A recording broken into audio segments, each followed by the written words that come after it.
I'm going left. If I click down, I'm going down. And because of the animated nature of the user interface, that makes it particularly intuitive for them to see. So I'm going to play something that is not actually user interaction. And what it is the reason I'm showing this is Flash has kind of, over the years evolved so much, it's a bit of a moving target to understand what in the world it is. Early on, Flash was an animation product, and there was no scripting language at all and very little interactivity. And I think it was in 2001 we won the Flash Forward Animation Festival award for Best Animation. And let's see. Whoop, wrong way.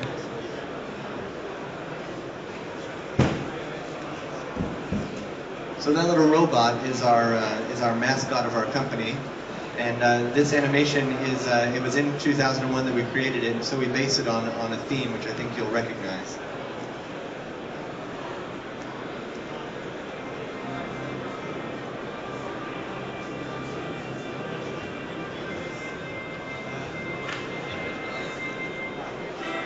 So he's very interested in buying something from this large vending machine. And he finds in particular some carob coffee beans.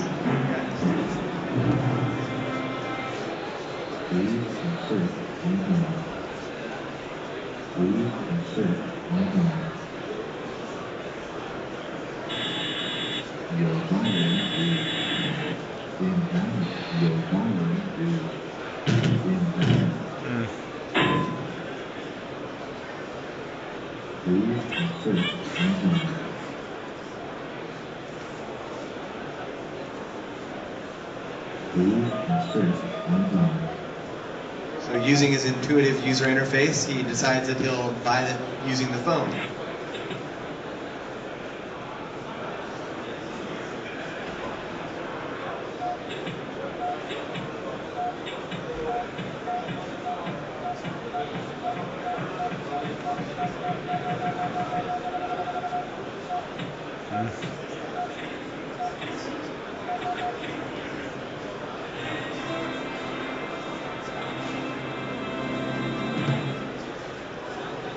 So there he is, and he's gotten his coffee beans.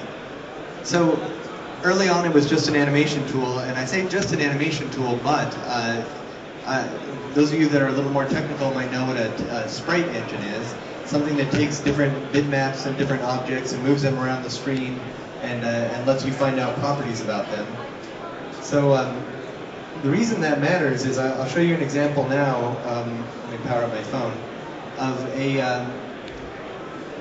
of a user interface that we created for the show, actually, for the FlashCast service. The FlashCast service that Adobe's created has a server-client model.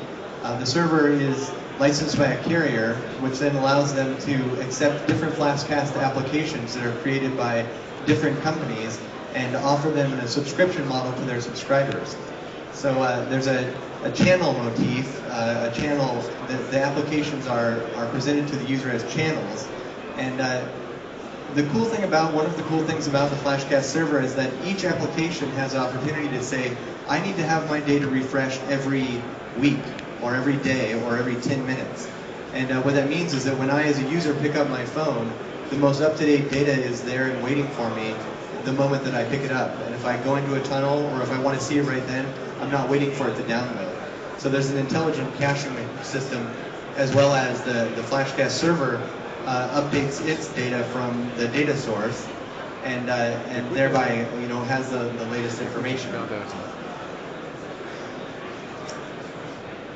So we created a FlashCast channel application for 3GSM, and from the concept that we had to the time that we were done was exactly 3 weeks.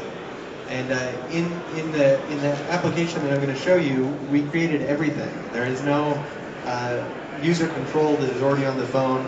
There's no piece of it at all that we didn't create. So we created a nice little intro animation to get people interested. You think you're smart, so prove it. It's a bit of a challenge. And there's a button in the middle. And how would I know necessarily that that's an interactive item? Is that we made the animated state of the button. Since it is selected, we made that animated. And we put it in the center to make it pretty obvious to the user that it's the center of the D-pad that selects that button.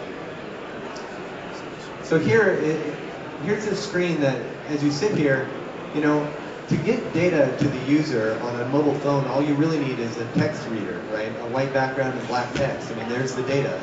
But that's not very interesting, and it's not going to hold the interest of a user very long, particularly when they're looking, you know, they're used to consuming media on TV and other mediums. And so here's an example. We're trying to get the idea. There's a Planet 3GSM is a global event. It's about mobile phones, and so there's a small parade of mobile devices that happen to be flash enabled over the background. And then there's this little control. You see the magnifying glass over the question mark. And when I go up or down, I'm selecting.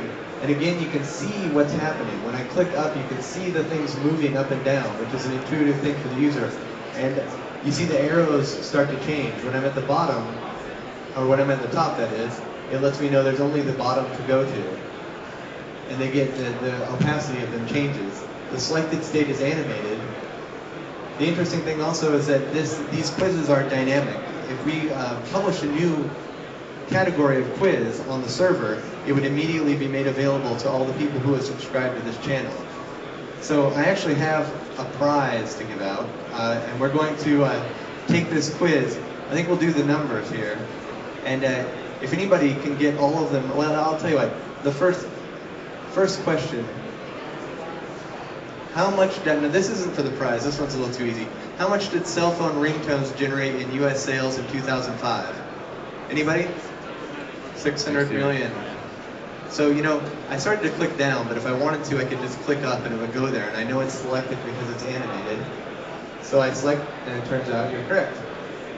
So it gives me instant feedback, and the client, of course, has a rich user interface, but it also has a strongly typed development language. It's very similar to Java, ActionScript 2.0. Okay, so this is for the prize here.